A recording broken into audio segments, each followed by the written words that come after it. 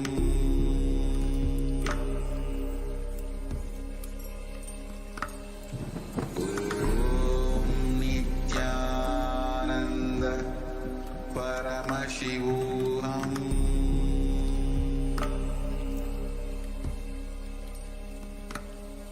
Om Nithyananda Paramashivam.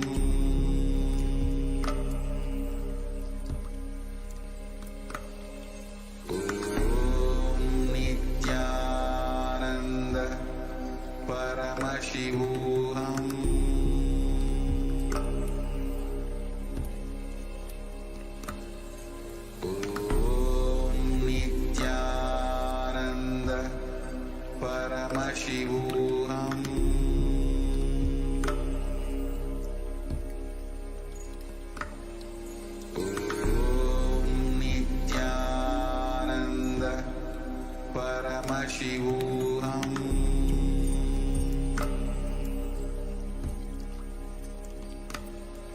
Om Nithyananda Paramashivam.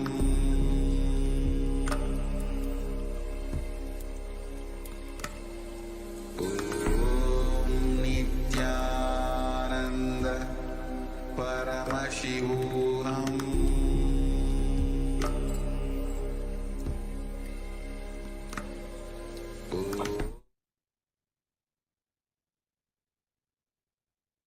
नित्यानन्दं परमसुखदं केवलं ज्ञानमूर्तं द्वन्द्वातीतं गगनसदृशं तत्त्वमस्यादि एकं नित्यं विमलमचलं सर्वदी साक्षिभूतं भावातीतं त्रिगुणरहितं सद्गुरुं तं Namami.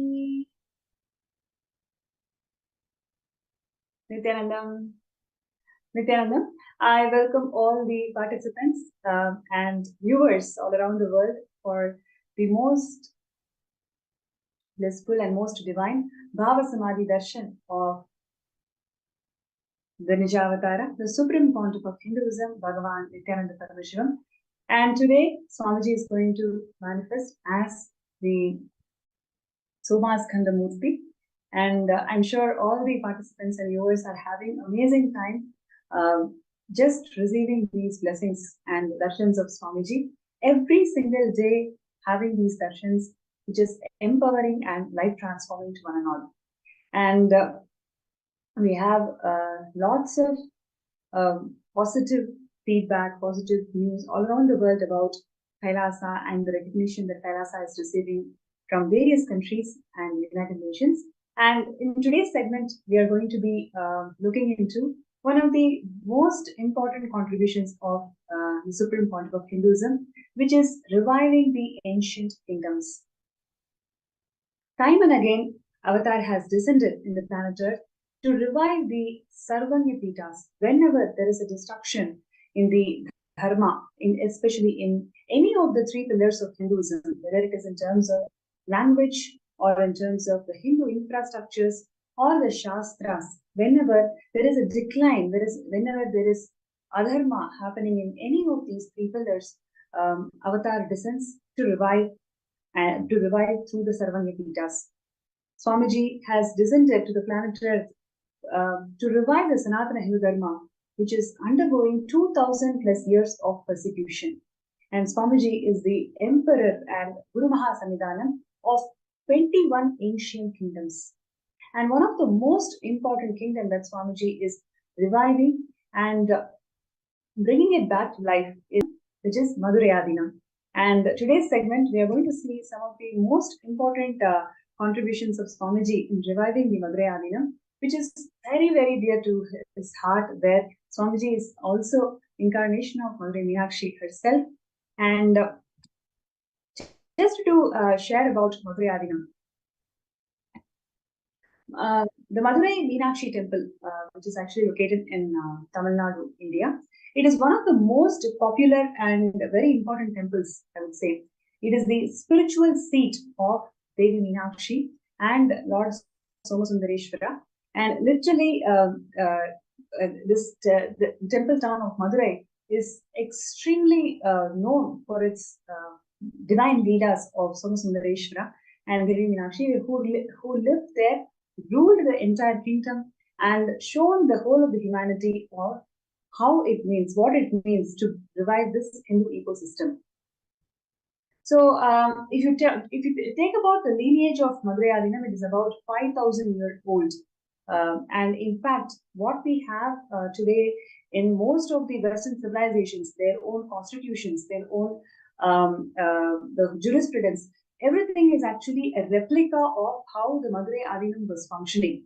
There are enough records in Madhurayadinam which actually shows that the exact jurisprudence that Madhurayadinam had is what was followed what is followed today in Vatican also.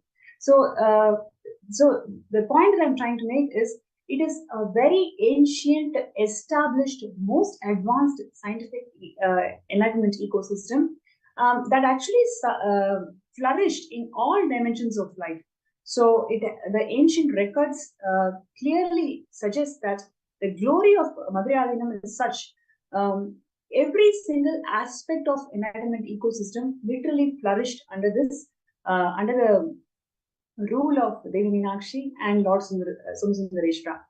And the Madhurayadinam is Hindu Adi-Shaivite monastery, and it is actually world's oldest surviving monastic order. It is the world's oldest surviving monastic order. It has this kind of legacy, and Swamiji is the current Guru Mahasannidhanam of this Madhurayadinam. And it is established by the incarnations, like I mentioned, Devi Meenakshi and Bhagavan Somasundareshwara.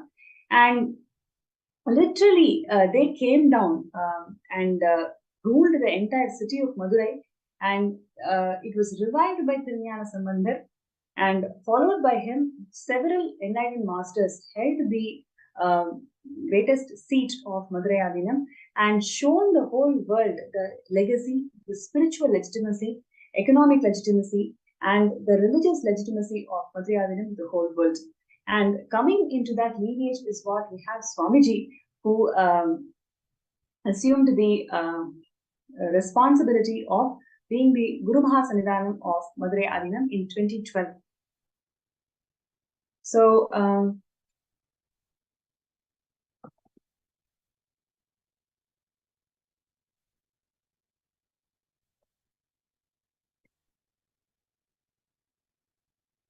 throughout this session, I would like to hear from all the viewers and participants your feedback. What are your thoughts?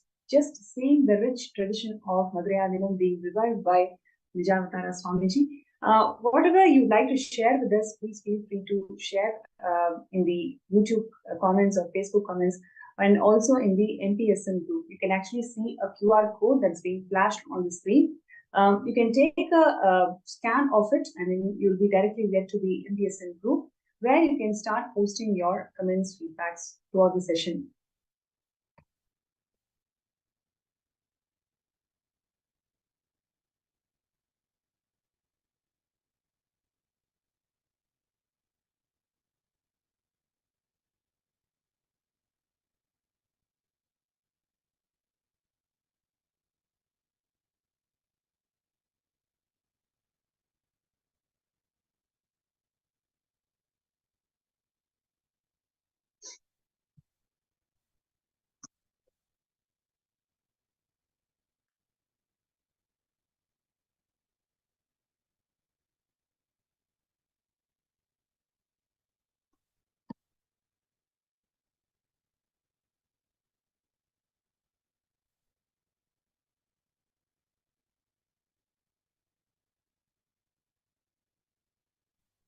And before we get into more details, also would like to share with all the viewers that the Pandyan kingdom, which is actually one of the oldest Hindu empires, and it has the longest history of continuously ruling as an empire.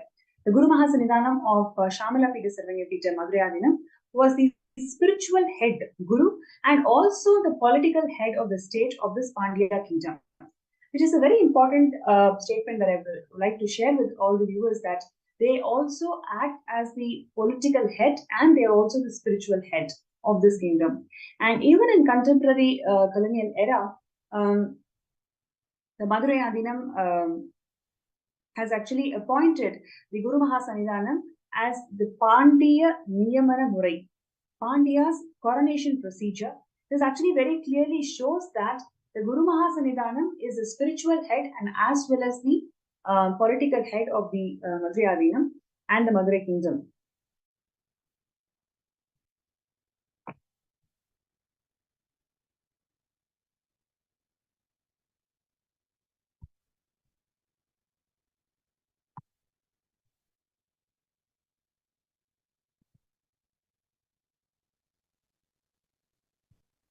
Yes, and what you are seeing here today is the beautiful and most divine coronation of Swamiji as Madurai Guru Mahasannidhanam of Madhurayadinam.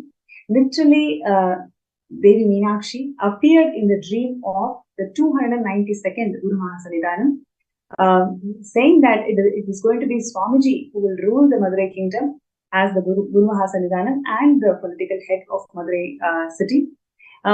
Based on the guidance and directions given by Devi Meenakshi, the 292nd Guru Mahasannidhanam came and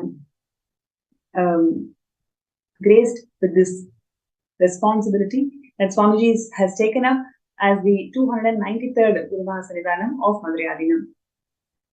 You can see here the grand coronation celebrations happening in Bidadi, where Swamiji is assuming the responsibility as the Guru Mahasannidhanam of Madurai Adinam.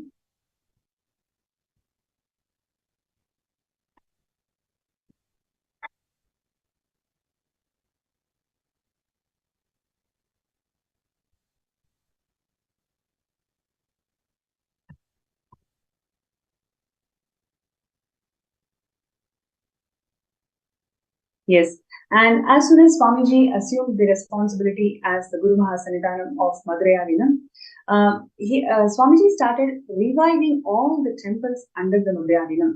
There are several temples that actually come under the Madurai Adinam, which needed lot of care, lot of reformation in terms of infrastructure, in terms of traditions, in terms of puja, in terms of the enlightened ecosystem that the temple must hold. Everything Swamiji revived from the scratch. You can see here the Sachinanda temple in Tamil Nadu, which also belongs to the Madurai Adinam. Swamiji actually led a huge revival and restoration process in all the 4 temples that belongs to Madurai Adinam. You can see here literally Swamiji himself was cleaning the temple, and he inspired hundreds of peacemakers to join the restoration process. And so much of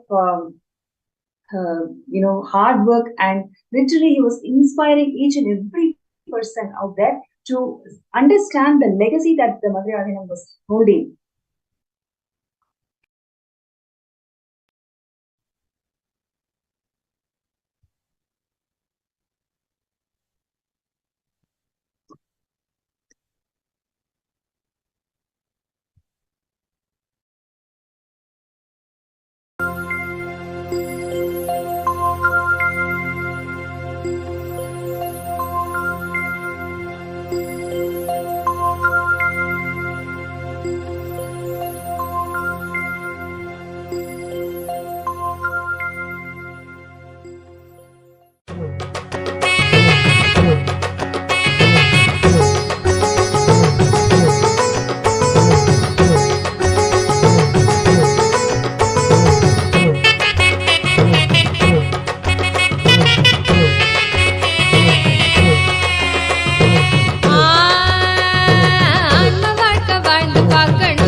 Nityananda சொன்ன சூத்திரம் அது எல்லாமே எங்களுக்கு வேத சாஸ்திரம்.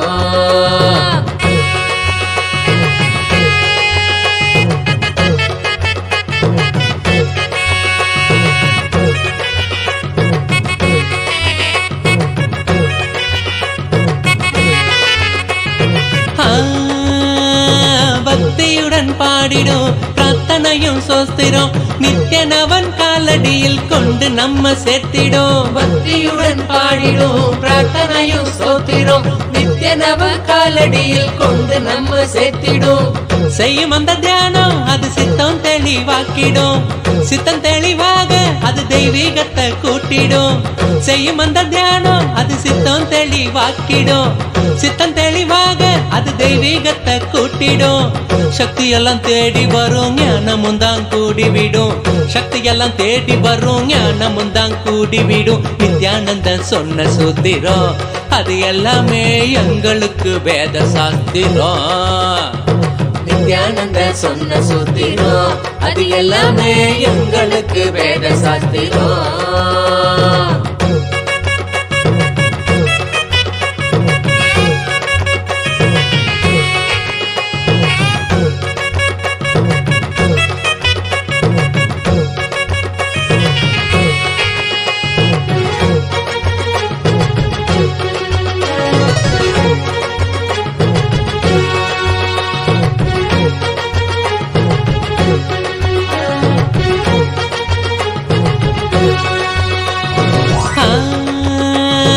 தென்றலாக வீசிடும் தேகந்தான் சிலிர்த்திடும் சொந்தமாக்க எண்ணிவிட சேர்ந்திடாம ஓடிடும். தென்றலாக வீசிடும் தேகந்தான் சிலிர்த்திடும் சொந்தமாக்க எண்ணிவிட சேர்த்திடாம ஓடிடும். கைகளும் துறக்க அது கனிவுடனே நிறைஞ்சிடும்.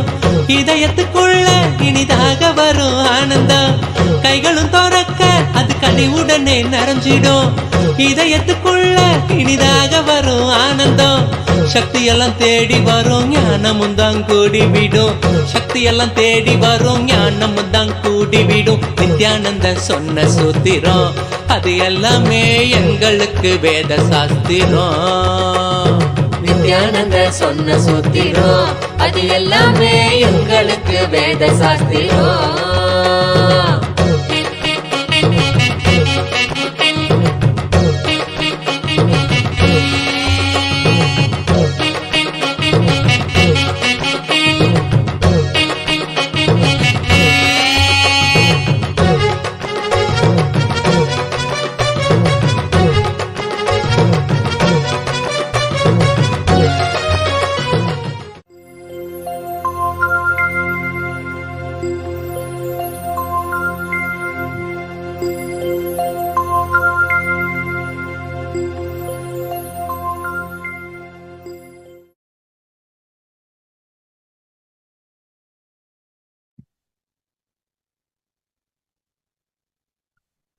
The Madurai Adinam holds the vast and rich heritage for more than 5,000 years of the heritage, where the enlightenment ecosystem that was first originally formed by Devi Meenakshi and Somasundareshwara, and after which literally the ecosystem went through huge persecution by Muslims invaders and also British. And after post independence, the delegitimization started happening to this great ancient heritage. And then after which, when Swamiji assumed the responsibility of Madurai Adinam, literally every single aspect, every single wing of the ecosystem, Swamiji started reviving right from 2012. So what we are seeing here is the restoration and revival process, where Swamiji himself personally involved in the entire cleaning process. And you can see here literally how Swamiji is inspiring all the peacekeepers of Kailasa to involve in this revival and restoration process.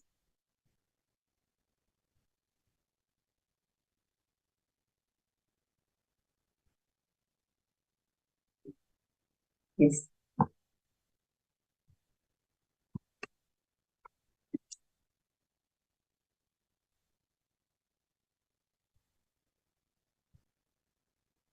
Yes.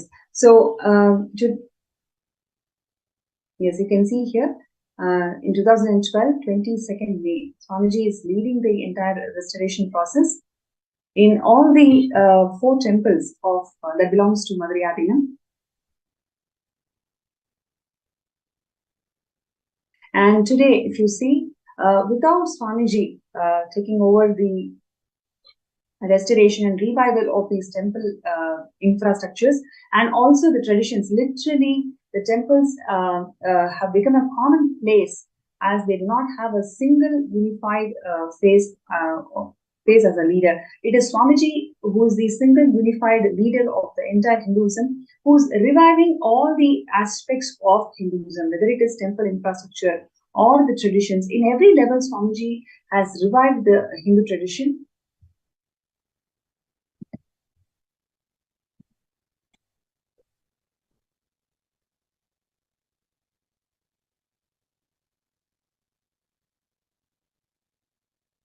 Yes, once again, you can see here how Swamiji is inspecting the entire restoration process and at the same time guiding all the peacekeepers.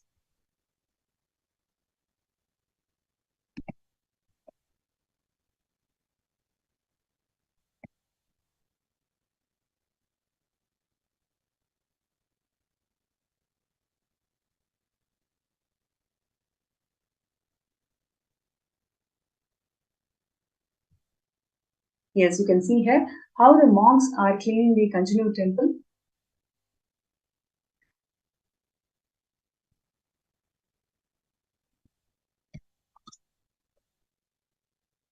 And not only cleaning and restoring temples, Swamiji also revived the Annadan. And the tradition of Annadan that Swamiji started right from 2000 when the mission of Kailasa started, Swamiji revived the Annadan tradition in Madurai Adinam. And literally every single day, 2000 people used to be fed. And the tradition is continuing even till today. Every single Brahmotsavam, every single Paurnami, every single Amavasya, today's Shamala Pita Sarvangati temple, the Madurai Adinam that Swamiji has established, Annadan happens even till today.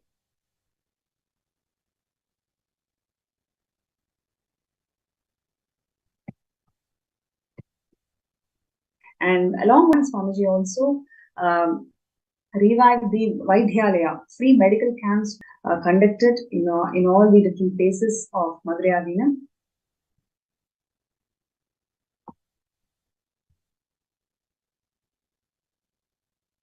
Free multi-speciality medical camps with free diagnosis and treatment was offered to all the people. And even till today, Swamiji is reviving all the various aspects of Madurai Adinam. And we're going to share with all of you a small segment on how Swamiji is reviving this Shamala Pita Sarangi Pita even till today.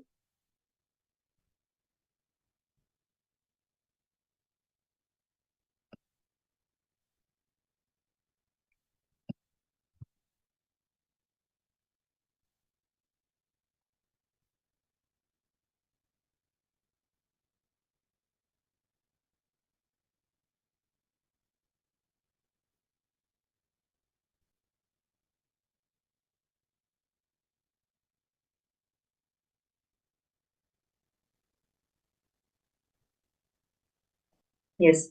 And the current day, where Swamiji has established the Shamala Pita Sarvangapitam, right next to the temple, Madurai temple, Swamiji had revealed some of the historic revelations about the current Shamala Pita Sarvangapitam.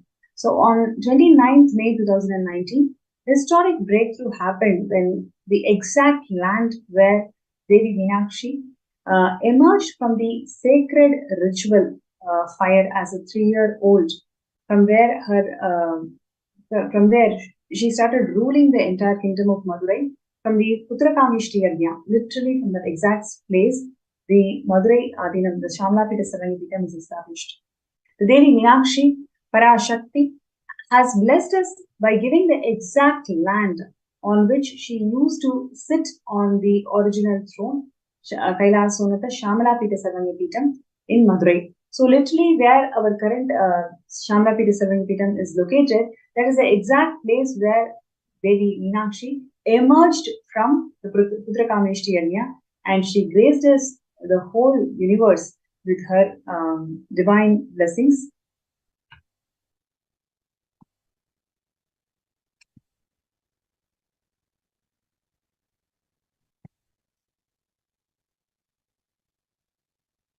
And the revival of Kailasa, established by Paramashivam himself, the cosmic principles as per Sanatana Hindu Dharma, has started with Devi Meenakshi through a divine revelation to Swamiji, showing the exact land where she sat in her original throne, and she was ruling the entire Madurai. So that's the exact place where the Garbha Mandir of the current Shamana Pitisaranipitam is there.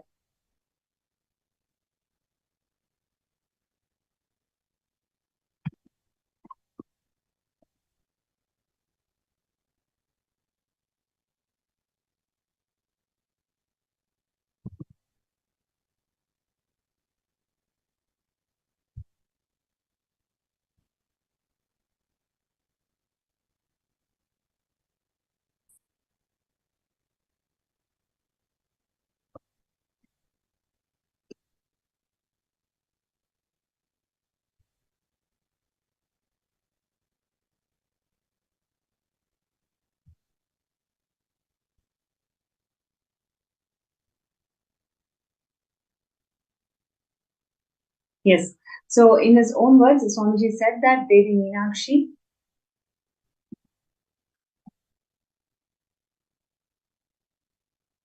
has blessed us all by giving the exact land on which she used to sit on her original throne, ruling the entire kingdom of Madurai.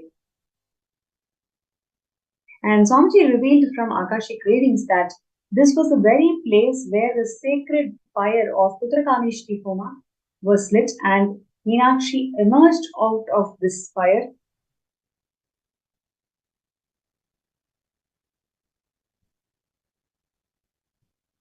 And in Madurai Adinam,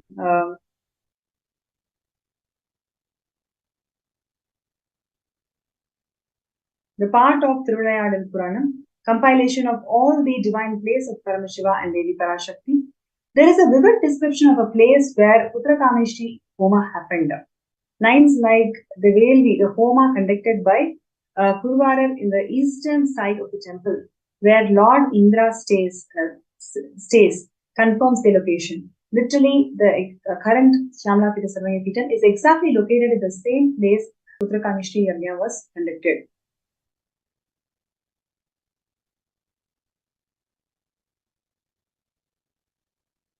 The map below shows the clear marking. You can see here how it is literally eastern side of the temple. This particular place is located, and that's exactly the place that Devi Meenakshi revealed to Swamiji, and Swamiji brought this Shyamala Sarvanya Pitam to one and all for all of protect and preserve this historic place.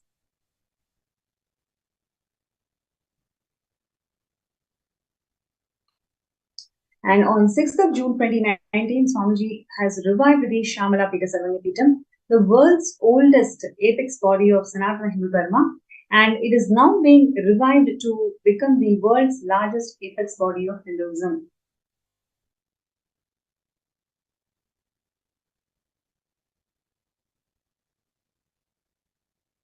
Swamiji is reviving the world's largest Sanatana Hindu monastery, functioning as a powerful enlightenment ecosystem, enriching over 16,000 Kailayavasis around the world. And literally, that is the available historic records mention that over 16,000 disciples permanently lived in Tirunjana Sambandhar, the reviver, after which the Meenakshi's, after Meenakshi's rule, it is Tirunjana Sambandhar who revived the Madurai Adinam back.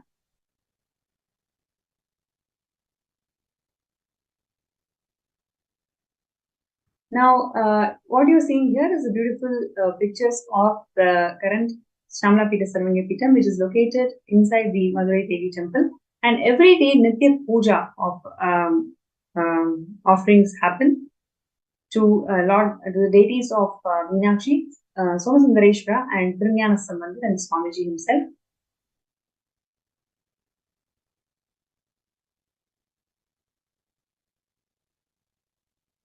Now, what you're seeing here is Kailasa.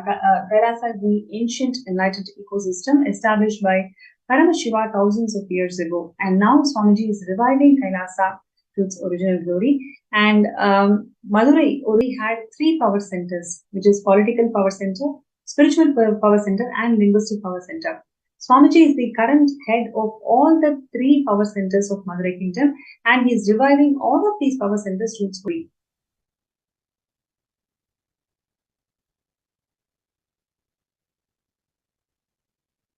Yes, this is a beautiful contribution of Swamiji, where you can literally see all the deities of Madurai personally micromanages the jewels, and each of these jewels are prepared and designed by Swamiji through Kailasa's Sacred Arts University.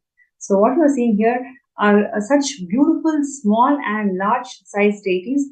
So when I say small, it starts from literally 3 to 4 centimeters, such very, very small micro detailed deities, to huge 11 feet deities.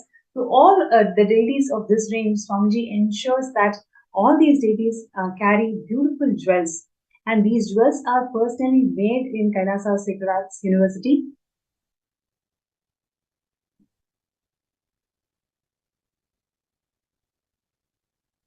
Yes. So the world's largest Sacred Arts University, the place where gods take birth, literally Archavataras. They are, and this will be the largest workshop of all of its kind, whether it is in terms of deities or their paraphernalia or the decorative items. Every single thing Swamiji has acquired and made it in this Sacred Arts University, and the whole thing is shipped to various temples around the world. This art of making deities being practiced in such a huge scale will not just be enlightening the next generation, but it actually revives a lot more generations and a lot more youngsters to start following Hinduism.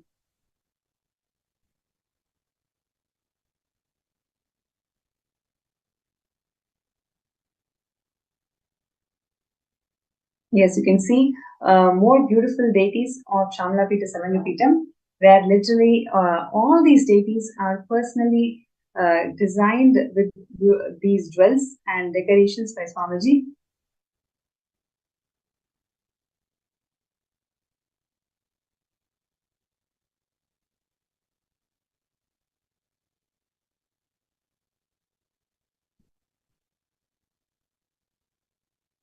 And all the Brahmotsavams that are being conducted in Shamalapita Sarangapitam, from the Madhurayadinam, Swamiji personally enriched all of us with the right context and right understanding that it is really Devi Meenakshi and Lord Somasundareshwara is gracing the town of Madurai whenever this Mandagapadi happens, whenever the Brahmotsavams are celebrated. When the Archavatara graces from the temple, it is literally Devi Meenakshi and Lord Somasundareshwara is gracing the entire Madurai kingdom. So till today, Swamiji offers his respects to Devi Meenakshi and Bhagavan Somasundareshwara. He personally graces into a video conferencing to the whole world as a representation of Devi Meenakshi herself and Paramashiva himself. Swamiji literally as Nijavatara, he graces the whole world whenever the deity steps out of the temple. So even till today, all the Brahmotsavams, all the moments when the deity graces the entire Madurai temple for Mandagapadi, Swamiji graces the Madurai temple, and he offers the respects to the Archavataras, and at the same time as Nijavatara, he graces the whole world with his presence. And what you're seeing here is one other contribution where the science of yoga that's being revived in the Shamalapita Sarangapitam. And we also saw the temple tower is being always projected. The Indra Vimana is always projected in Kailasa's digital platforms in such a way that people around the world, all the Hindus around the world, can take the darshan of Indra Vimana of Madhurayadinam. And Swamiji is reviving the Rajavidya Gurukul through Madhurayadinam. Literally world's largest Rajavidya Gurukul Swamiji wants to establish in Madhurayadinam. And literally like how it used to be when Meenakshi used to rule the Madhurayadinam, Swamiji wants to revive all its aspects, whether it is temple, whether it is Gurukul, whether it is Goshala, every single aspect and pillars of Hinduism, Swamiji wants to revive.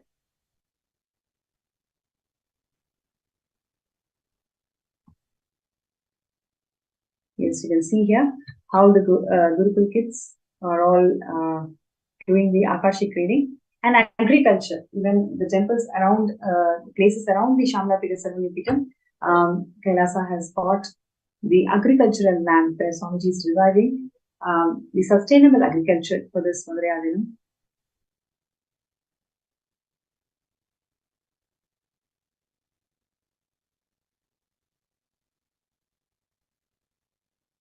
And Annadan, like I mentioned, Annadan is continuously happening. Every single Brahmotsavam, every single Mandagapadi days, Paurnami and Amavasya, the Shamalapita Sarangapitam is literally offering the Satvik Annadan to the entire kingdom of Madurai. Almost 5,000 people come and take the prasada from Shamalapita Sarangapitam every day whenever there is an Annadan.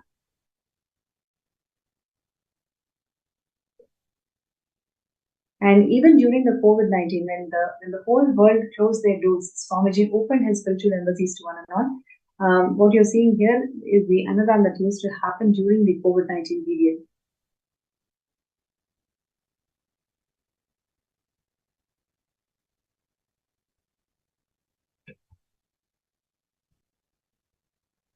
Yes, you can see here clearly during COVID-19, the peacekeepers are wearing the mask and ensuring that people, whoever visited or whoever is walks down the street to Madurai temple, always receive food.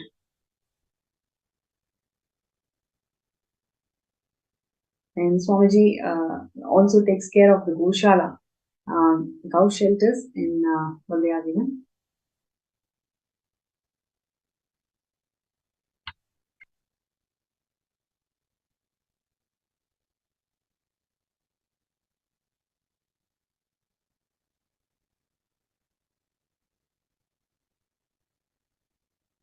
Yes, you can see here the Chitra Brahmotsavam celebrations where literally every day 5,000 people were served from Kailasa's Shamlapita Sarvanapita. And like this, many more humanitarian services are continuing even till today for the revival of Madurai. And it is such a beautiful purpose just to recollect the amount of hard work that Swamiji has done to revive this ancient enlightenment ecosystem. Literally 5,000 years of history and heritage that the Madurai holds even till today. The constitution of Madurai is what is being adopted by Vatican today. So the rich tradition and the rich benefits that these ecosystems give us to the world is something phenomenal, and it is a timeless treasure, which is what Swamiji is reviving in all its glory. And so, if you feel many such ancient enlightenment ecosystems, Swamiji wants to revive, and that is what he wants to do through the Savanyapita.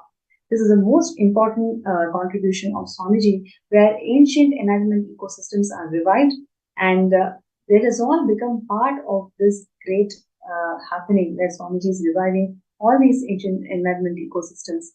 So, being a Sarvanyapita Yajaman is one of the most important, most blessed happening in our lives, where literally we become extensions of Swamiji. So, don't miss this opportunity. I request everybody to be part of this grand phenomena. And you can sign up your intention to be part of Sarvanyapita by signing up in skSJP.org/contribute. So I request all the viewers out there to take 2 minutes to sign up your intention, sign up your decision to be part of Shamlapita Sarvanyapita and revival of many such ancient enlightenment kingdoms. Your support to Sarvanyapita project actually shows your decision to become extension of Swamiji. So take a few minutes to file your intention, skSJP.org/contribute. And your decision to file the intention will literally help you to manifest the space and state of a Sarvanyapita Yajaman. And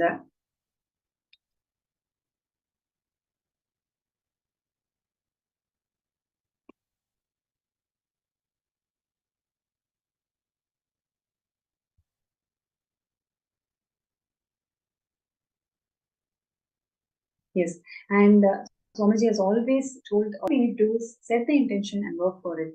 When we take that first, Swamiji is going to move million planets for us.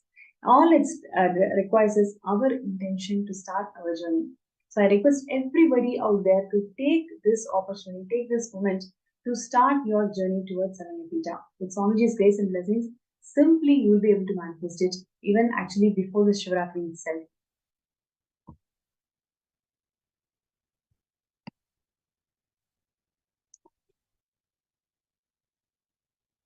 And today, joining with me is Indra Vishwanath, sorry, Asha Vishwanath from California. She is here with all of us to share her journey with Swamiji and how Swamiji literally transformed her life and has given so many beautiful breakthroughs in her lives. And what is really inspiring her to manifest Sarvanyapita? She's here to join us. She's joining with us today to share her journey and how she wanted to manifest the Sarvanyapita.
Many people asked me, Swamiji, why did you leave such a huge empire you built in India and sitting somewhere in one corner for so many years? Be very clear. It's already 3 years. I left India. More than 3 years. This 3 years is worth because I've done the foundation, legal, protected, internationally protected place first. Not only I have the immunity of non-prosecutable and immunity and protection as the head of the state, sovereign land, which can't be violated, and the embassy status in multiple places, even sovereign land in more than one places. This 3 years is worth because the first things are done first, right things are done first. We have a great future. We don't have to worry. Will there be any end like what happened, what has been done to Asaram Babu's organization? What has been done to Sant Rampal's ecosystem? What has been done to Ram Rahim's ecosystem? What has been done to this Palgar Sadhus and what has been done to Kanchimat? You don't need to worry because I have done the right things first. That's a spend little time, study how each Hindu ecosystem is perceived in last 100 years. Listen, whether Kanchimat or Asaram Babu or Ram Rahim or Sant Rampal or Shivashankar Baba, all of them, all their organizations, with so much of hard work, they build the Hindu ecosystem like a beautiful honeycomb. But just some thief comes and robs the whole thing and takes it away. But again, you guys Hindus will work hard and build it like a honeycomb. Again, somebody else will come and steal. Be very clear. I am not interested in this game. That is why I decided very clearly, I will build the fort first. Proper stone fort. Then build the honeycomb so it will stay forever and work forever. Support the Hindus forever. Keep the Hindu ecosystem forever alive. Be very clear. I understood this secret. I started my public life at the age of 16. Within 10 years, by 25, I understood. Without making a proper protection system, any hard work is legally valid from the British government till the British time.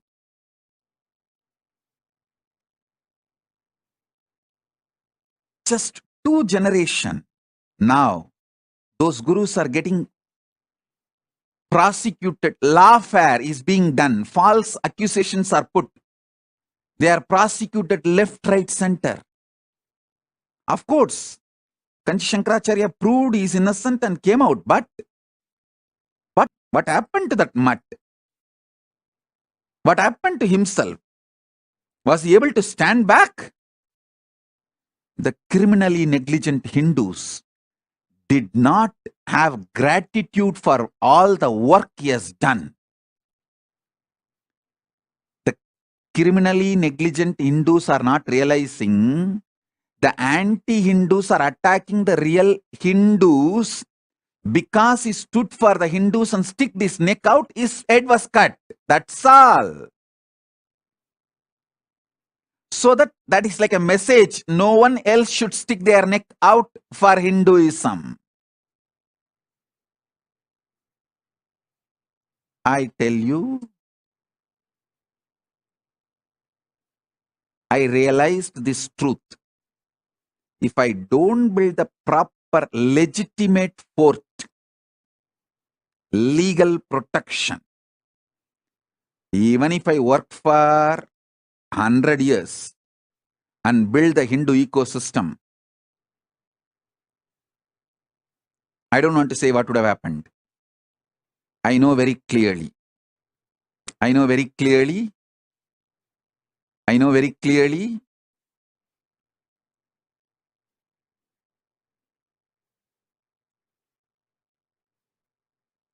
I wanted to tell all my disciples,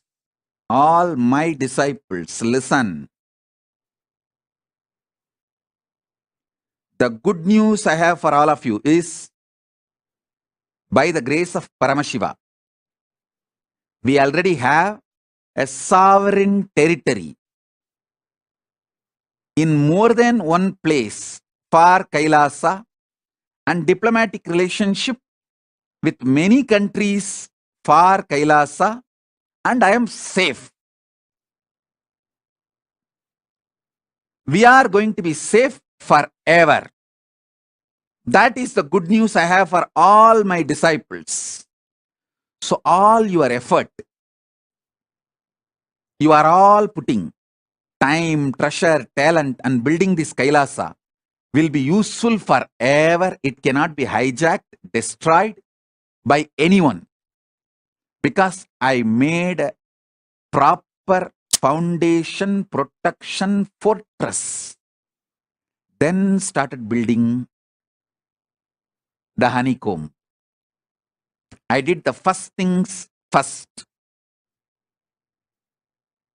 Be very clear. Be very clear. First things first.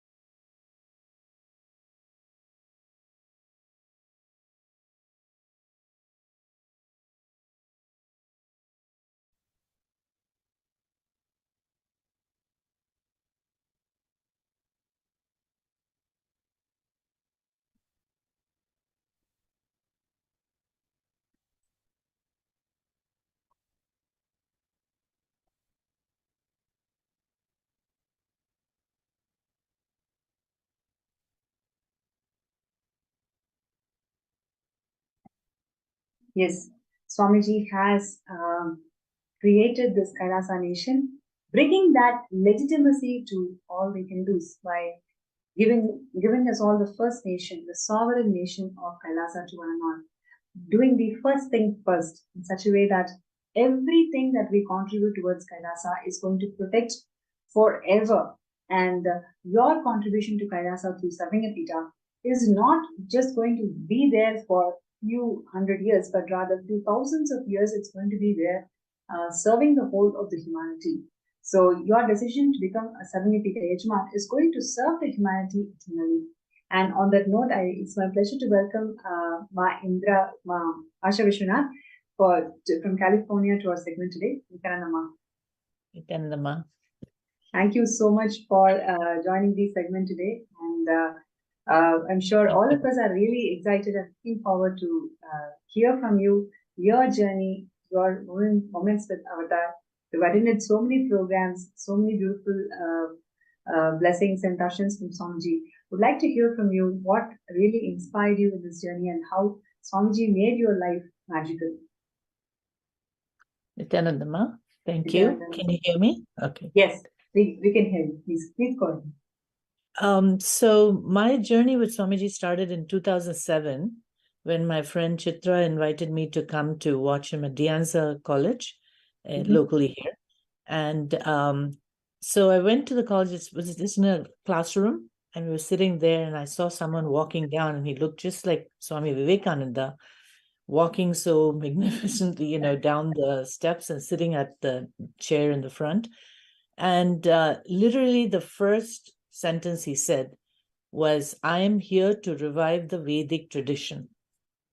Those are the exact words he used. And I don't know what it is, but something rang in me. with it. It's a soul-to-soul connection is all I can say, that made a powerful connection right at that time. But it took me a while, like everything else. I'm in the logical mind, to connect to someone, etc. Right? But the journey started then. I attended all local programs here to do the basic courses, and then after that, attended a lot of programs in LA. We used to go in carpools and vans. It was a great experience. We used to drive on Friday nights, go on the weekend, drive back on Sunday night, back to work on Monday. And Wow. nothing could happen like that without his energy. Wow. And So this was which year, no? Back in 2000. This was in 2007, 2008. Okay. And also 2009. Yeah, end of 2009, before he left from the US. And so it was an excellent experience to go deeper and deeper in connection. And the whole idea is like, we don't even know why, but things fall in place. Wow. We don't question. We just have to have that icha, that intention. And it just happened. Time off from work happened, weekend, somebody was there to take care of my children, and I just went and didn't worry about how am I going to do this overnight trip and stay awake over there. We all went to a certain hotel over there. That experience during those years was just amazing.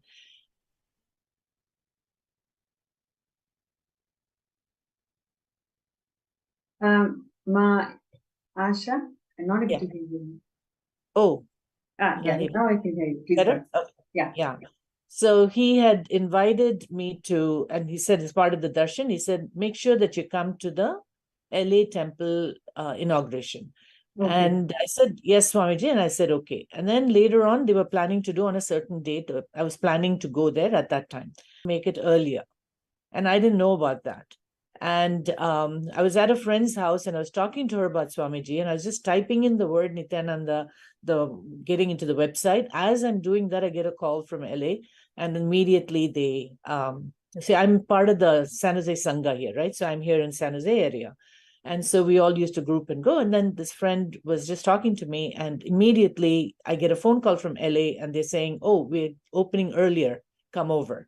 And that's it, right? Right when I'm telling someone, enriching someone, that happens. And then after that, I'm figuring out, okay, now how am I going to take time off? How am I going to manage the house, leave the house and leave the kids, etc. And then everything fell in place again. And I landed up at the opening just as he blessed, right? Wow. And so these are the kind of things that I think he pulls us like a magnet towards him without us even knowing what it is. And the way he talks to you in Energy Darshan, it's like, so compassionate. And there's someone there to take care of you, your father, your mother, everything, right? And then similarly in India, when I went to all the programs also, right, we look forward to that Energy Darshan. And of course, when you go up there, we forget everything because we don't want anything. We're just completely blank. So I always made sure I wrote down on paper. Sometimes I'd be embarrassed. I've got 2 sheets of paper. One time I wrote a very short one. And then I somebody on the side who was helping one of the volunteers was showing him the sheet. And I'm wondering and I'm thinking, it's like, oh, okay, he blessed me, but he didn't look at my sheet. And then I was feeling sad. I said, okay, that's okay. Maybe, he just didn't look at it, whatever. And whatever I wrote on that, I'd asked for a special darshan for the next day, during the next day darshan. And that's exactly what happened. Oh, And, wow. yeah, that means he's read it. And I didn't see him looking at the paper, right? So that doubt was cleared. And very often, he with the conversation, he'll bring up and ask questions, etc. So that journey kept going. Of course, been to so many programs in India and over here. And each time it only gets us closer and closer to the oneness. And there's never a dull moment, literally. Nothing is repeated. Everything is new. Every 2 weeks is bringing something new. And when he did the kriyas, I used to go from work directly to the temple, our San Jose temple, which is in Milpitas. And I will go every evening after work because he's a new kriya every night. And I never knew that I could ever do something like, Nirahara Samyama, right? Couple of times I just went back, but then he asked us to come to the temple every day for darshan. That made such a huge difference to make that happen. And so, being part of, as part of the Sangha, doing so many things, and there's so many stories that, make us sing. And the key thing is when we are really troubled for something and something's bothering us, someone from the Sangha will call, or we'll watch a satsang, or we'll read something. It just happens. And this has happened to other people too. They'll say, you called at the right time. Can you go for a walk with me? Can we talk? And so amongst us devotees itself, that'll happen. Sometimes the message will come from somebody outside of the group, but somehow we know that he's hearing it. And attending these Zoom programs these days is such a blessing, because throughout COVID, we're just gliding through. I have no idea how those 2.5 years went by sitting inside. And I'm a person who's always going outdoors, and there's so much to do. But kind of shapes the path also, like, what you want to go and what you want to do, etc. Everything keeps changing as we go along. And as far as the Sarvangapita Ejaman, that the intention was, it was clear, it's just to want to be part of the Kailasa, right? So that's why that intention was there and came up strong. You start in a small way, but I know things will happen, things will fall in place, and I'll be able to reach it. We just have to trust and surrender, learning more and more to surrender, and talk to Swamiji about that. And that's why all the blessings we get when we do all these PSM programs, MPSM program, I should say, online is it's an amazing experience, and people should definitely make their attempts to attend these programs, because it does take us into a different space completely. And each of us, the key thing is each of us have our own experiences in our own ways. There's nothing big or nothing small. And this was taught to me, like the person who, one of the sannyasis who was here in San Jose, when I went for my first IA in Inner Awakening in 2012. And she said, go with no expectations. Experiences of everybody is very different. And we just meet the best people. And yeah, it's like, when we've met in programs also before, it's like we share with each other, right? And then we learn so much and get inspired. It's like a fire spark. This sparks us. And Ma Snemai, Ma Divyananda, all of them in our local Sangha, they work so hard to keep us all connected, re-invite us, and so warm. So many pujas we have in our temple. All those make a huge difference in our life to face challenges. And life's not easy all the time, right? Each of us have our own challenges. That's so beautiful, Mad, because you brought various elements, like how Swamiji attends to each and every darshan. When you talk about it, I also remember so many moments, in the initial days. We write pages and pages and give it to Swamiji. He just takes a look at it and then that's it. He attends to every single line. He remembers it, and the next day or the next coming days, Swamiji will tell the exact line, whatever we wrote, and then says, okay, you've written this, and I'm attending to this. This is how you're going to come out of this problem. So always it feels like, how is Swamiji able to do it? And every single time we used to have at least 500 to 800 people sitting there, and each and every person giving that one piece of darshan letter.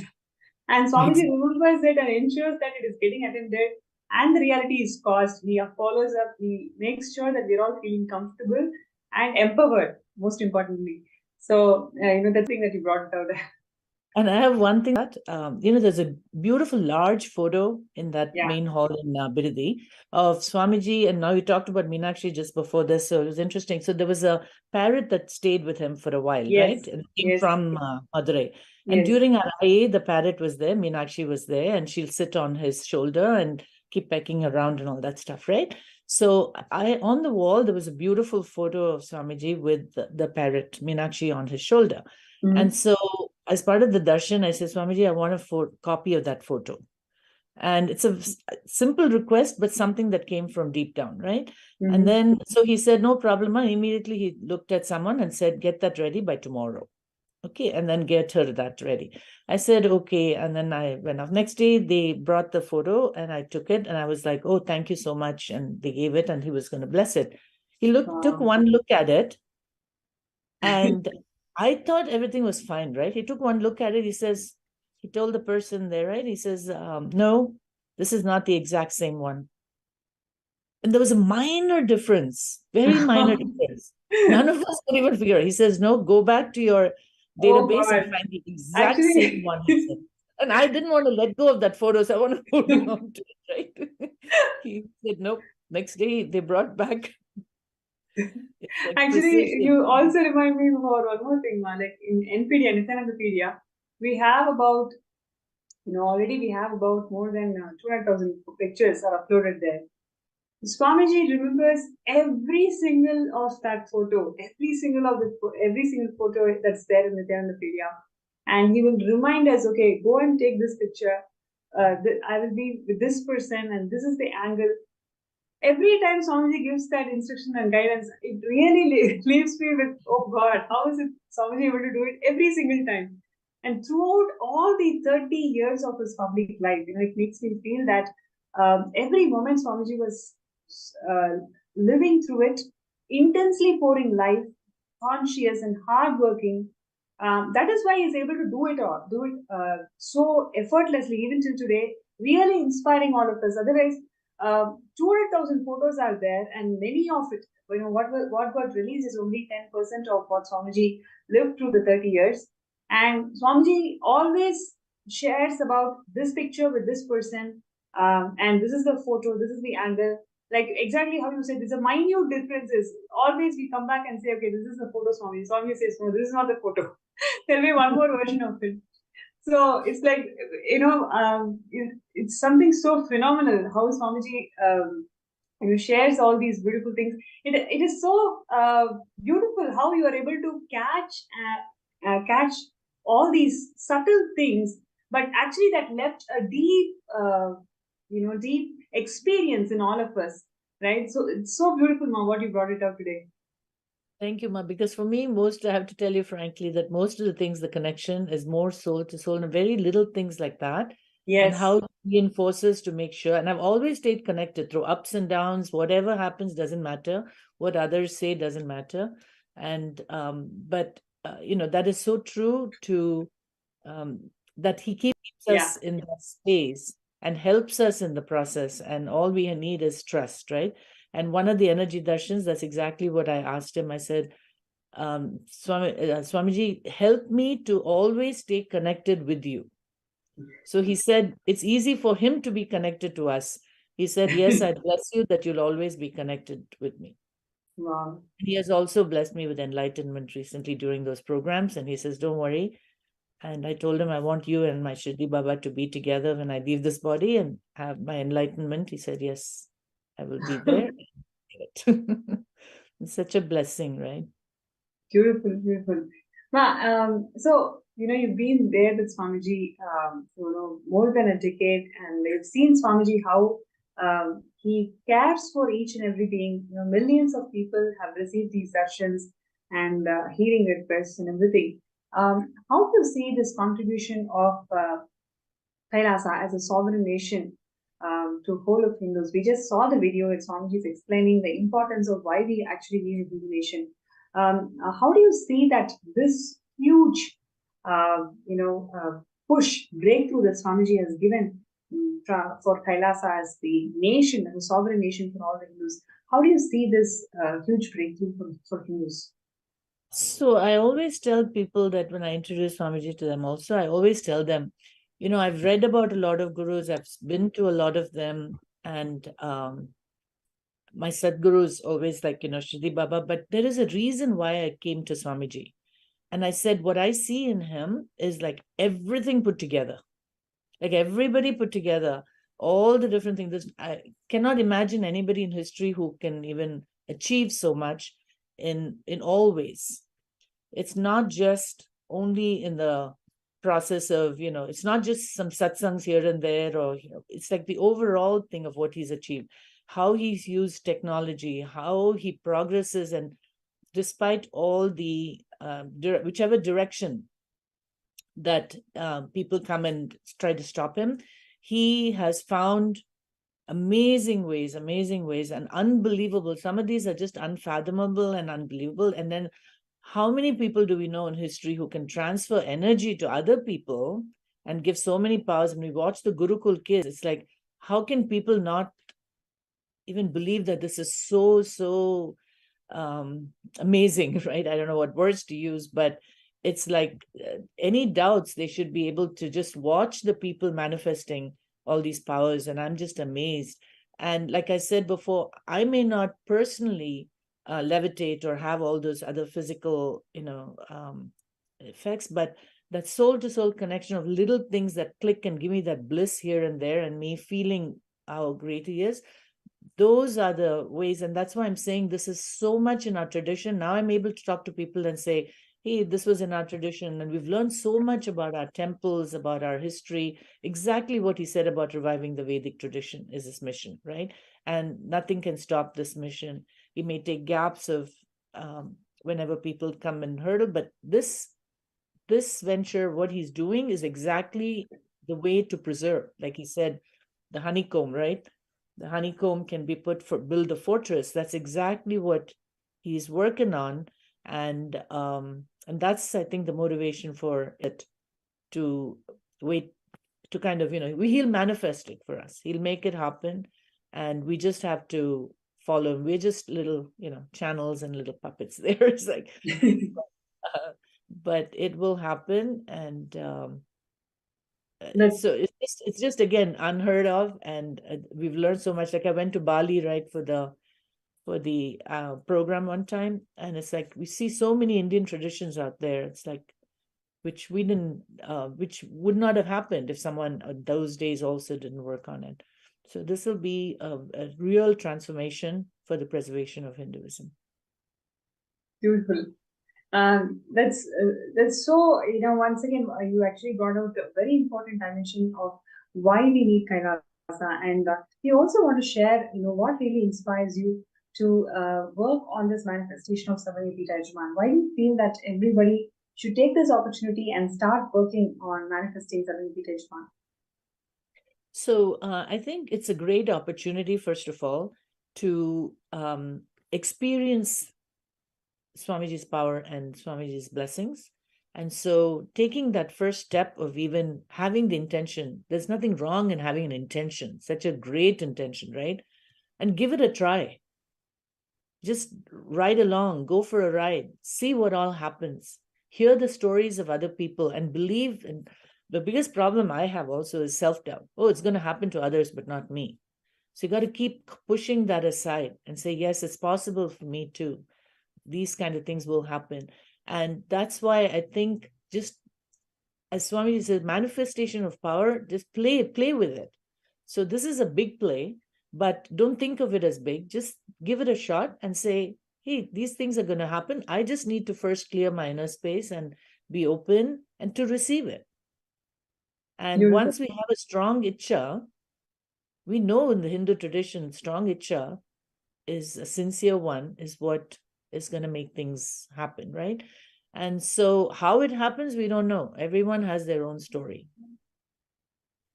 And so, so if somebody wants to be another storyteller by telling what happens, then this is the chance. Start small, and then you'll find a way. It'll just keep happening.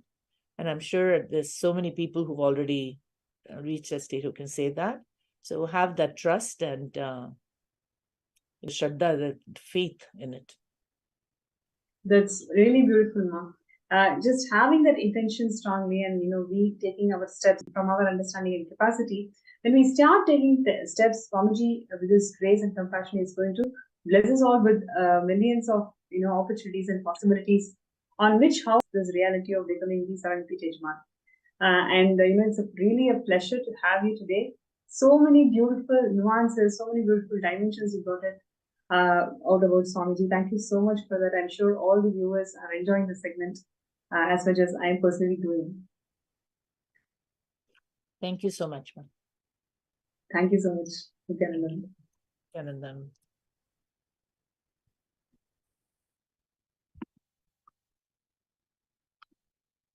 So it was Ma Asha Vishwanath from California who shared her journey with Swamiji and how Swamiji attends to all the requests and blessings from millions of devotees out there, and how Swamiji has established Super Kailasa.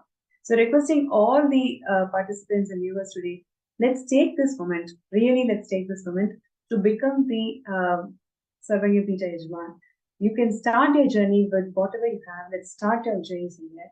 And with Swamiji's grace and blessings by Shivaratri, all of us will be able to manifest Sarvayapita Yajama. So let's take this moment to sign up the intention, and with Swamiji's grace and blessings, it's going to simply manifest.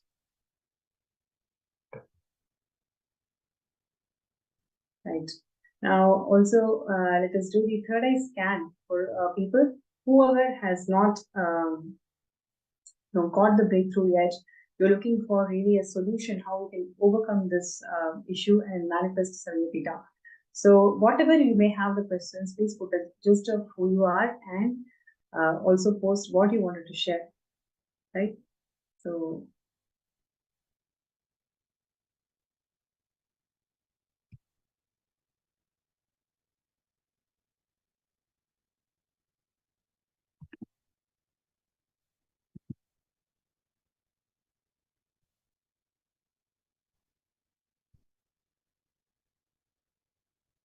yes.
So requesting all the participants and viewers today, whoever wants a third eye scan with Swamiji's grace and blessings, let us all sit together and work sincerely towards manifesting Sarvapita by Shivaratri.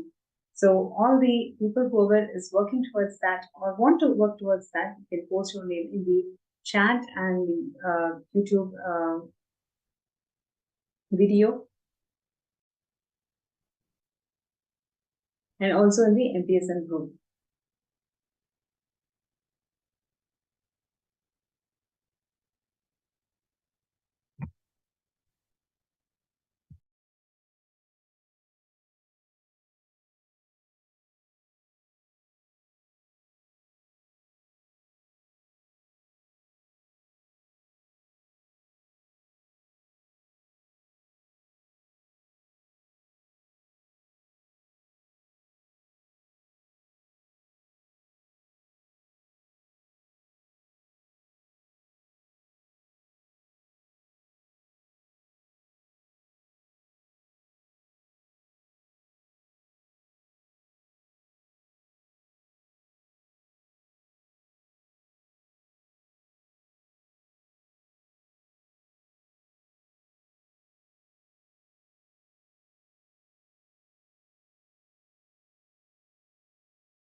Yes.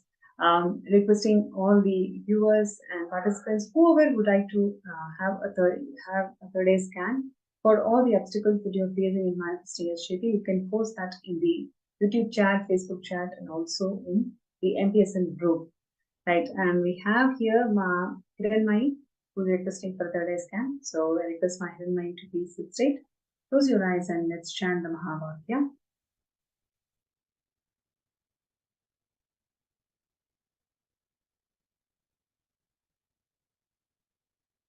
Om Nithyananda Paramashivam. Om Nithyananda Paramashivam. Om Nithyananda Paramashivam.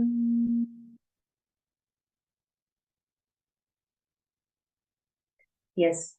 So, Mahiranmai, one thing that Swamiji showed me was, it is time that you realize that you need to take responsibility for the decisions and choices that you're making in life. Whatever choices you have made, don't analyze, right? Just take responsibility for the choice. You will see, when you take responsibility for the choice, Swamiji will start manifesting in your microcosmic body.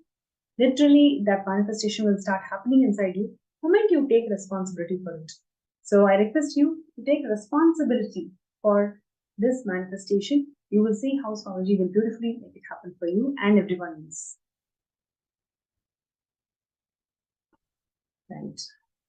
So with this, we are coming to the end of this segment. I'm sure all of you really enjoyed learning about Madhurayadinam and how Swamiji is reviving all of that, and the beautiful nuances that Ma Asha Vishwanath brought it out to the segment today, how Swamiji literally attends to every single person's request.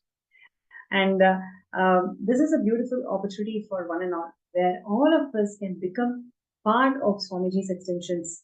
This is the time when the Garbhagala, when the Kailasa is getting formed, and every single contribution of yours during this time is so valuable and so precious, not only for you, but actually as a being, as a family, you'll be able to experience such huge transformation and breakthrough the moment you say yes to this.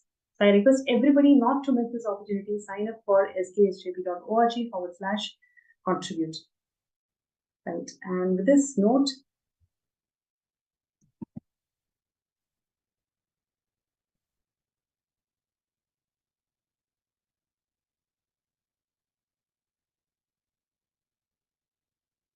yes, and with this note, we will be moving to the next segment, the most awaited moment of the day, which is receiving the Bhava Samadhi Darshan of the Supreme Pontiff of Hinduism manifesting as the Somaskandhar Murthy. So requesting everybody to please sit straight, and you can turn on your video camera. Please be on the video camera during darshans at least. It is so important for us to get the Nayana Diksha of Swamiji. So therefore, requesting everybody to take this moment and get ready for this beautiful darshan of Swamiji, who's going to manifest as one of the 64 manifestations of Paramashivam, which is Somaskandhar Murthy. And let's get ready.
Yes.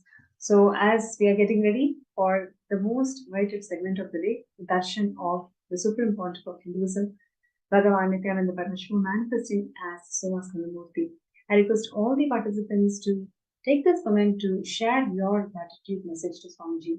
How grateful you're feeling just being part of the sessions, listening to all the powerful cognition that Swamiji has been sharing and doing the power manifestation. Just take 2 minutes to share your powerful cognitions from all the sessions today in the Facebook group.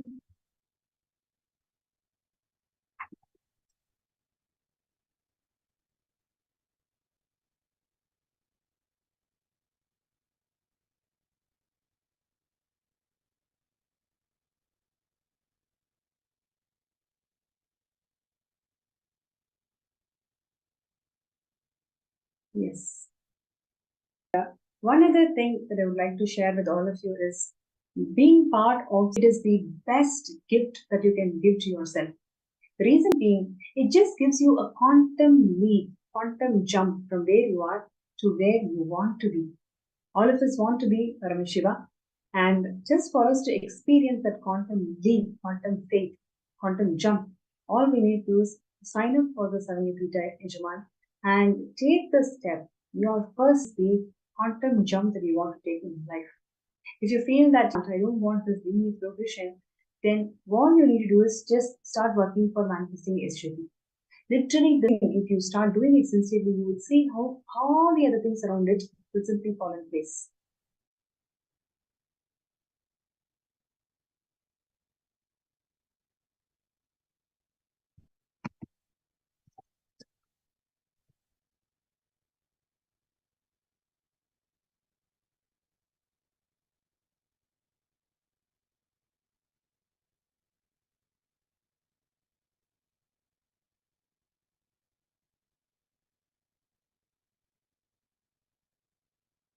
Right? So all we need to do is just sign up in the link that's been shown, skshp.org/contribute.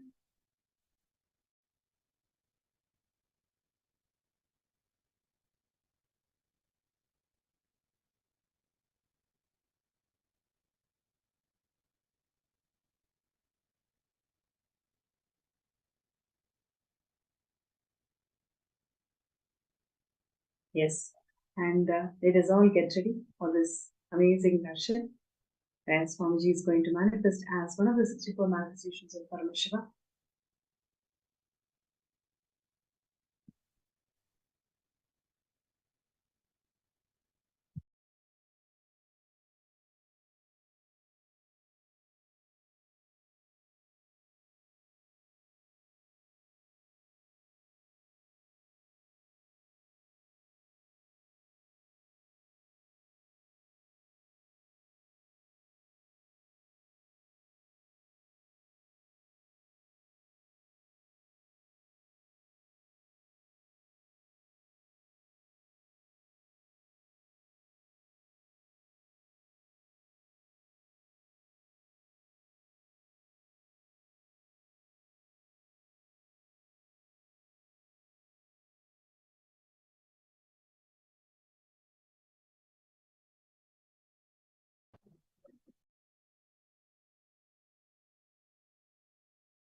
Nithyanandam. Nithyanandam. We just had a very beautiful session listening to how each sampradaya, each tradition as the supreme pontiff of Hinduism, Swamiji single-handedly is reviving, pulling the whole chariot together to revive the glory of Hinduism to how it was.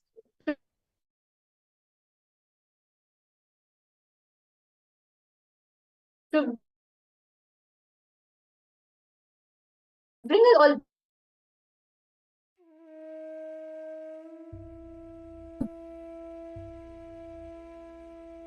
back, and now it is time for all of us to very happy and out. Paramashiva, inhale and exhale deeply with 25 heads and 75 eyes and 50 hands.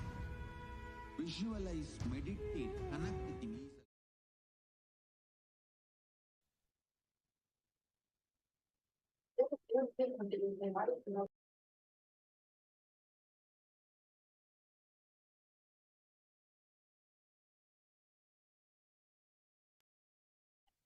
Somaskandha, this form of Paramashiva that all of us are going to be having the darshan of today, this form of Paramashiva is a form in which he takes Skanda, Subramanya, who slays the Asura, the Surapadma Asura, who is like wreaking a havoc amongst the Devas. And Subramanya is born from Paramashiva's own third eye, and he slays the Asura, he slays Surapadma. And this form of Paramashiva, as we all can see, Paramashiva Shakti, and Subramanya is seated and gracing all of us.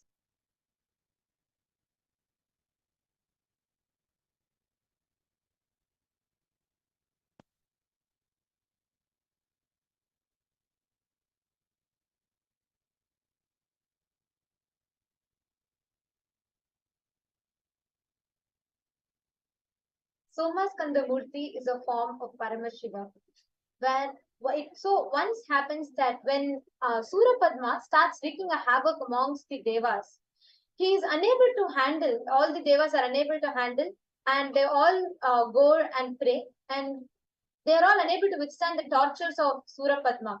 And all the Devas appeal to Paramashiva, and Paramashiva blesses them with a warrior who would be able to take down the demonic Asura, and thus the birth of Subramanya happens. Very beautifully, Paramashiva says how it just creates Subramanya through his third eye. And just as from a flame of his third eye, Subramanya manifests, he happens. So it's a very, very beautiful description or happening.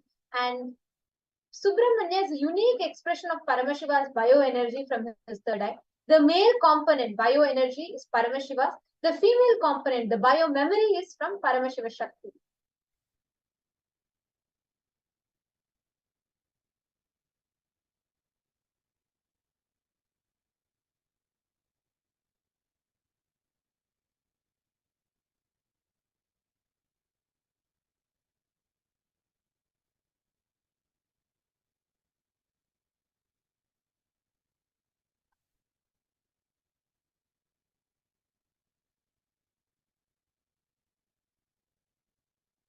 So today we are having darshan of this very form of Paramashiva.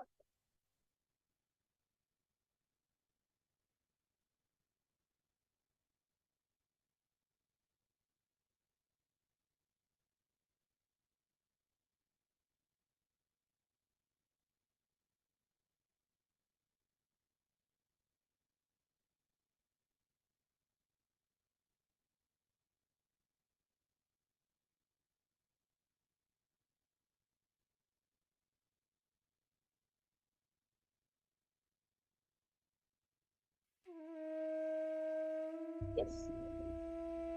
Now, all of us are going to be preparing to receive darshan of this very form of Paramashiva, as he blesses all of us as Somaskandha. And all the participants that are there with us, let's all get ready to receive darshan of Paramashiva as Somaskandha today. All of us are blessed to be receiving this darshan directly from Swamiji. And during the darshan, what is going to be happening inside of us is something phenomenal. Like all of us invariably experience the awakening of Kundalini Shakti. That is the awakening of Kundalini Shakti. When that happens inside of us, it helps in various fronts, be it effects like anti-aging or your entire brain getting awakened inside you. It helps you in every aspect. Whether it is the power manifestation or whether it is you manifesting your own job or you wanting to be a better person, you will see how this really helps you. Just you need to be sitting in a darshan, that's all. Apart from that, there's nothing much for you to do. but you will see what transformation it brings forth inside of you just by sitting in the presence of Him. That's the power of the presence of Swamiji.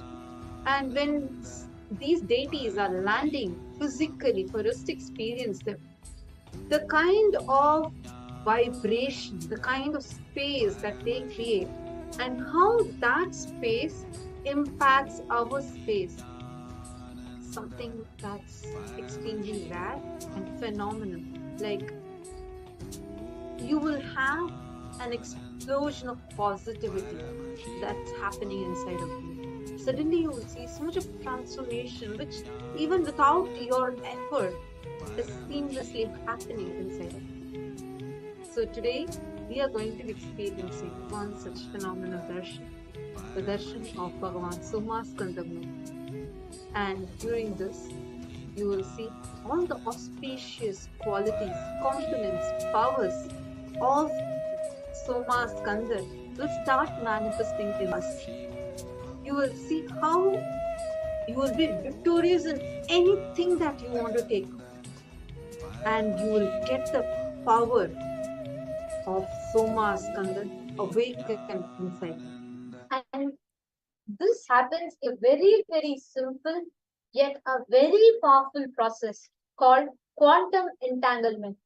Where anywhere that you are sitting, many viewers that are watching us on YouTube and on Facebook, no matter where you are, no matter what time you are in, or no matter what is your background, whether you know anything about Hinduism at all, it doesn't matter. This science is so powerful. It is called the process of Shaktini Pada in Hinduism. That just by seeing, just by having the Naina Diksha, just by you seeing the avatar, your brain starts mirroring the neurons that it happens in Swamiji's brain. So literally your brain reflects that of the avatar's brain. And what happens is, in this point in time, your entire brain cells all are awakened, all are activated, and at that point in time, all of us get to manifest these higher states of Paramashivam. So let us all get ready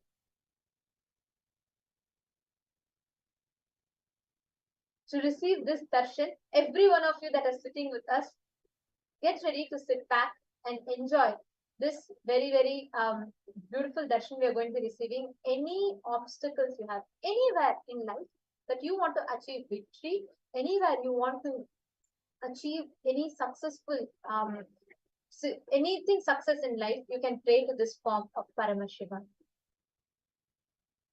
Now, let us all get ready to receive the Bhava Samadhi darshan. I request all the participants to please take a few minutes and get ready. I request all of you to set up your space in such a way to not get distracted for the next 30 or 40 minutes as you're all sitting and having the darshan of Swamiji of gratitude, and enjoy the Bhava Samadhi darshan. All of the participants that are here, we are sure that each of you are gaining so much of invaluable gifts, initiations, powerful cognitions.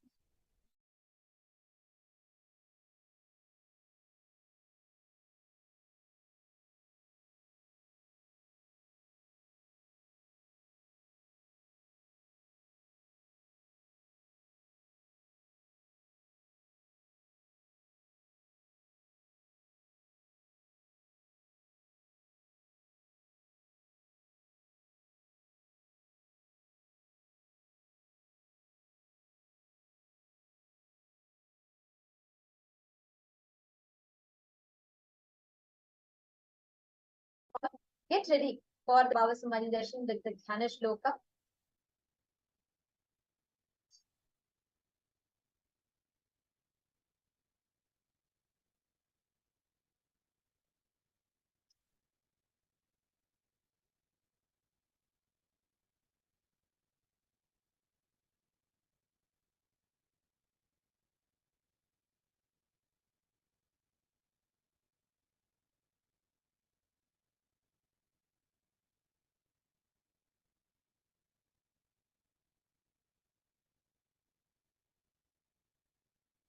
Sorry for the technical glitch. We apologize for the technical glitch to everyone.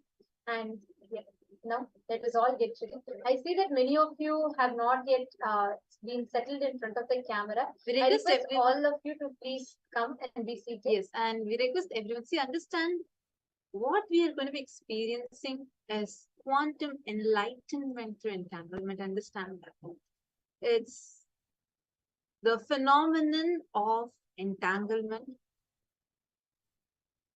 which is even described as per the quantum physics, has been known for a millennia in our Sanatana Hindu Dharma, which Swamiji has survived. And today, all of us are going to be experiencing this phenomenon inside each one of us. And you will see how you just need to be sitting here and Swamiji will do everything for you. So for this purpose, it's very important that you are seated, because all that is required is just you need to sit. Everything else Swamiji will do for you.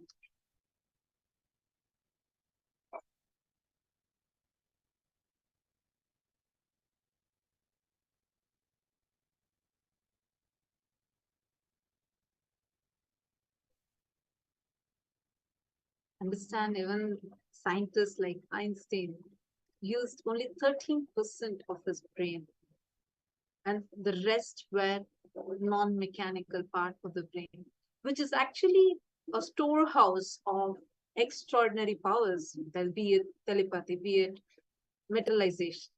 So awakening of Kundalini directly awakens these non-mechanical parts of the brain and makes you more productive, more conscious, and extremely intuitive. This Kundalini Shakti can be awakened through few ways. First, understanding the right principles and doing the right pranayama or kriya, and initiation. It's only the initiation from the master which is the most safest route, because in this initiation, it's just an energy transfer that just happens merely by the will of the master. And that's what Swamiji is opening to all of us. Swamiji is going to be initiating all of us. And you just need to be in that pure space of gratitude.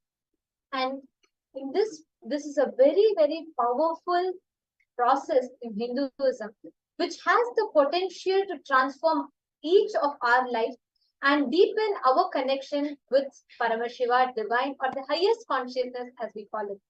This process is centered on giving each of us this initiation, transferring of these higher powers and higher states of consciousness to us. And its goal is to give us all the experience of Paramashivam. That is why Swamiji himself is coming. So to fully benefit from this process, to fully benefit from this darshan, it is important that each of you come with an open heart and a willingness to let go of all your distractions, any negative thoughts, any incompletions, all your distractions, just let go of it. Because this is a time for you to connect with your inner self and to tap into the power of Bhava Samadhi Darshan, the power of oneness. So, in preparation for this experience, I request every one of you to find a very quiet and a comfortable place where you can sit and completely bring your awareness, enjoying the Bhava Samadhi Darshan. And you all also can light a dhupa, some or a lamp in front of the screen as we all receive the darshan of Swamiji, and create a completely blissful atmosphere around you. And as we all begin this process, we will be guiding you all to a meditation so that you can come to the deep meditative space of gratitude. And from there, we will delve into the Bhava Samadhi Darshan.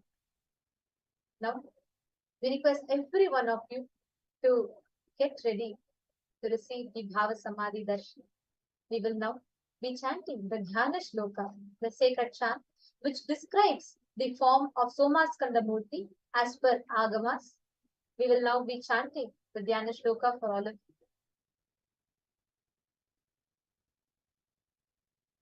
This form of Paramashiva, the Somaskandhar Murthy, is described as follows in the Agamas. The verse that we all will be chanting is going to be directly from the Somaskandhar Paddhati.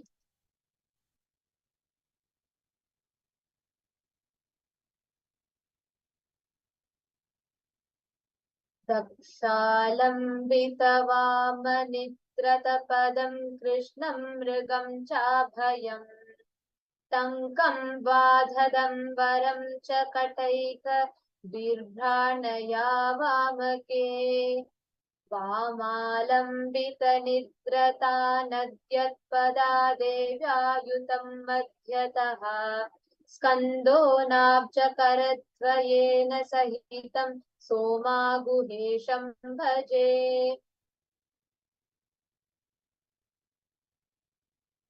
In this same space, let us all get ready to receive the Bhava.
दक्षालम्बितवामनिद्रितपदं कृष्णं मृगां चाभयम् टङ्कं चाददतम्बरं च कटकैर्बिभ्राणया वामके वामालम्बितनिद्रितान्यपतया देव्यायुतं मध्यतः स्कन्देनाब्जकरद्वयेन सहितं सोमागुहेशं भजे.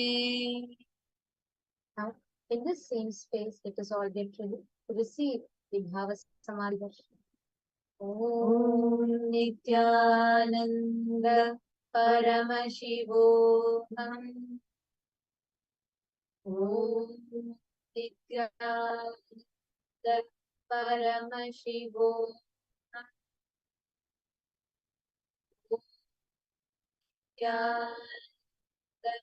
Paramashivam.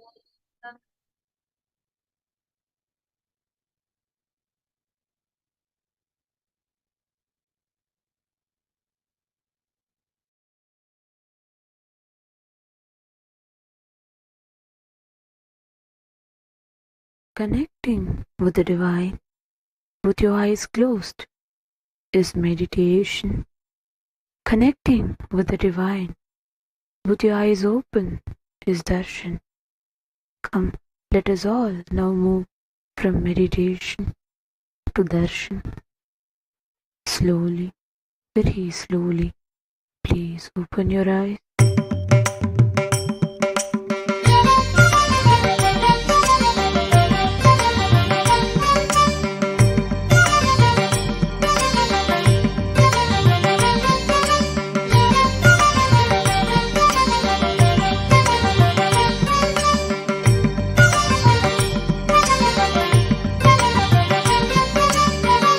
ईश्वर नित्या नित्यनन्दन जय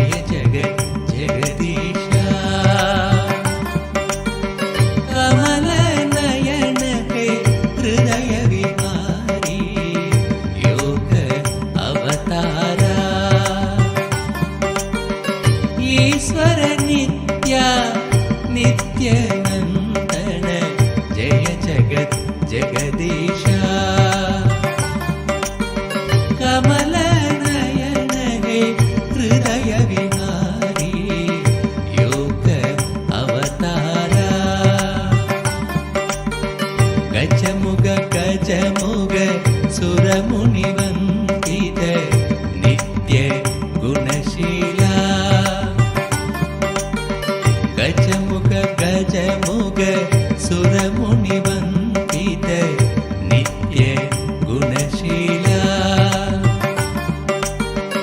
ईश्वर्या नित्यानन्दन जयीशा कमलनयन हे हृदय विहारी योग अवतारा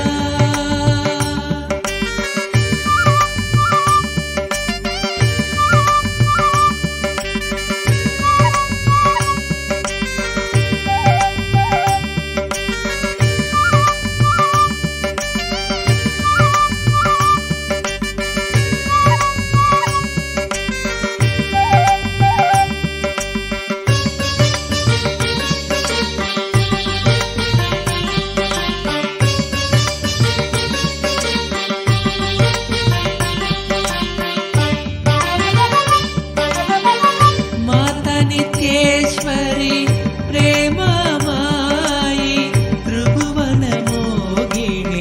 पापविनाशिनी वेदकलावधि कल्याणदायिनी नित्यनारायणी शिवशक्तीश्वरी महादेवा शिव शम्भो शङ्कर शङ्कर शरणम् पंकज शरणं सद्गुरुदेवा नित्य गुरुदेवा नित्यानन्दमयी नित्येश्वरिणी ईश्वर नित्या नित्यानन्दन जय जगत् जगदीशा कमलनयन हे हृदय विहारी योग अवतारा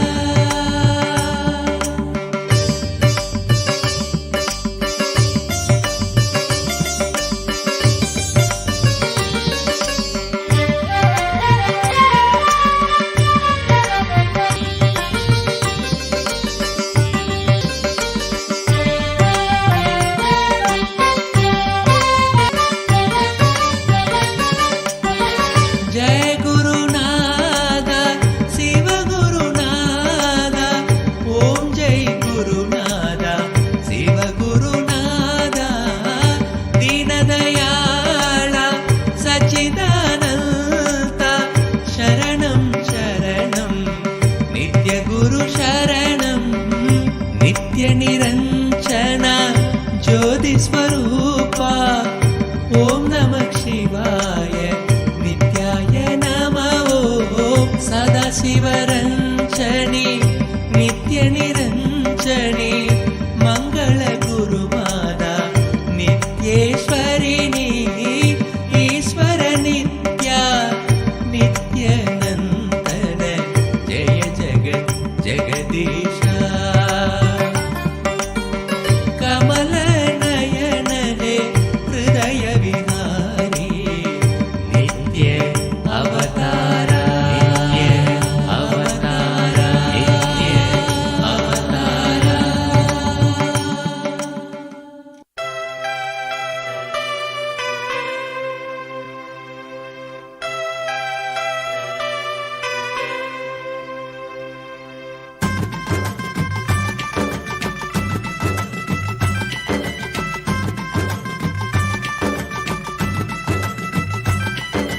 नित्यानंद नित्य साथ स्वरूपणे नित्य साथ स्वरूपणे कमला नयन देवादिदेवा नित्यानंद नित्य साथ स्वरूपणे कमला नयन देवादिदेवा नित्यानंदा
शक्ति नित्य पराशक्ति ब्रह्मा विष्णु हर हर महादेवा आदि पराशक्ति नित्य पराशक्ति अखिल जगत की नित्या अखिल जगत की नित्या दया शंकर सांब शिवो शंभो नित्य शिवो शंभो सांब शिवो शंभो नित्य शिवो शंभो नित्यानंदा नित्य शांत स्वरूपणे कमला नयन देवादिदेवा नित्यानंदा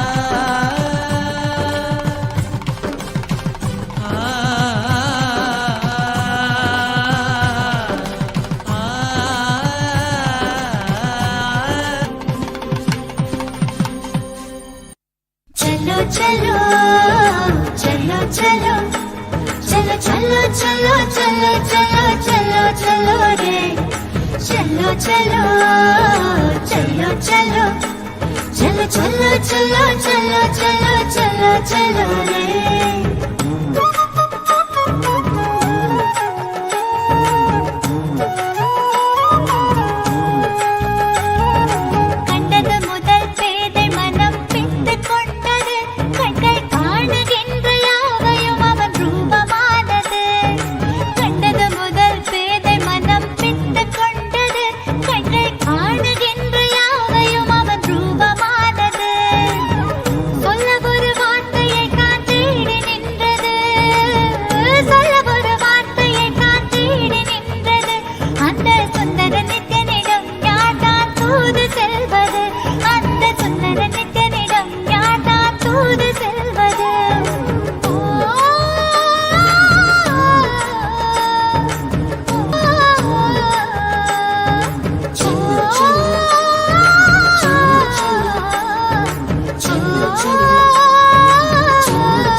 கண்கள் மூடினாலும் கனவில் வந்து நித்யன் நித்திரை தராமல் என தொல்லை தந்து கண்கள் மூடினாலும் கனவில் வந்து நித்யன் நித்திரை தராமல் என தொல்லை தந்து மிக அக்கறையுடனே என் சித்தம் தெளிய அக்கறையுடனே என் சித்தம் தெளிய சொப்பனத்தில் நல்லதொரு ஞானம் தந்தவன் என் சொப்பனத்தில் நல்லதொரு ஞானம் தந்தவன் நித்தியதை கண்டது முதல் பேதை முதல் பித்து கொண்டது கண்கள் காணுகின்ற யாவையும் அவன் ரூபமானது கண்டது முதல் பேதை மனம் பித்து கொண்டது கண்கள் காணுகின்ற யாவையும் அவன் ரூபமானது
பேசுகின்ற தாய்மொழியும் மறந்து விட்டேன், கள்வன் நித்யனவன் பேரை மட்டும் மனனம் செய்தேன்.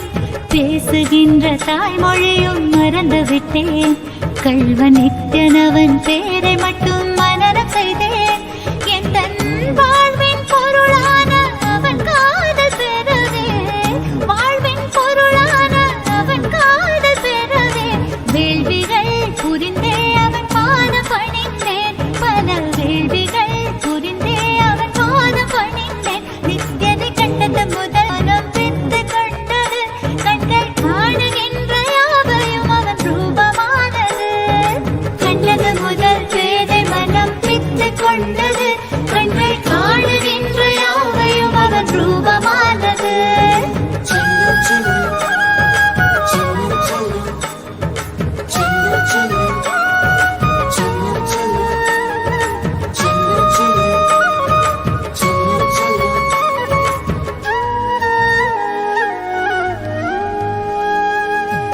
செய்யும் செயல் யாவையுமே சென்று உரைத்தேன், சொல்லும்படி வேதமென்றே கடைப்பிடித்தேன். செய்யும் செயல் யாவையுமே சென்று உரைத்தேன், சொல்லும்படி வேதமென்றே கடைப்பிடித்தேன். சற்று வம்புகள் செய்வான், அதையும் ரசித்து விட்டேன். வாழ்வில் ஒளியாய் மலர்ந்தான், புதிதாய் பிறந்து விட்டேன். நானும் புதிதாய் பிறந்து விட்டேன். நித்யனை கண்டது முதல் பேதை மனம் பித்து கொண்டது, கண்கள் காணுகின்ற யாவையும் அவன் ரூபமானது. கண்டது முதல் பேதை மனம் பித்து கொண்டது, கண்கள் காணுகின்ற யாவையும் அவன் ரூபமானது. சொல்ல ஒரு வார்த்தையை காற்றே. It was such a beautiful darshan we had just now. What darshan we all experienced. All you need to do is just enjoy this space. You will see how the transformation starts happening to you. I request all of you to take a few minutes now and share with us how was your experience during this darshan. How did you experience it? Take a few minutes and post it on Facebook. We thank each and every single of the viewers that have joined us through the various social media platforms today. Thank you so much for tuning in, and you just had a glimpse of the darshans that happens in Paramashivam. This divine audience with the avatar, where the deities themselves land in the physical form. We have it as long sessions directly sitting at the feet of Swamiji, having two-way video conferencing with Swamiji. So now, any of you that wants to experience this experience, where you get your Nayana Diksha, the initiation, just through the look of the avatar, sign up for Paramashivam so that you can experience this.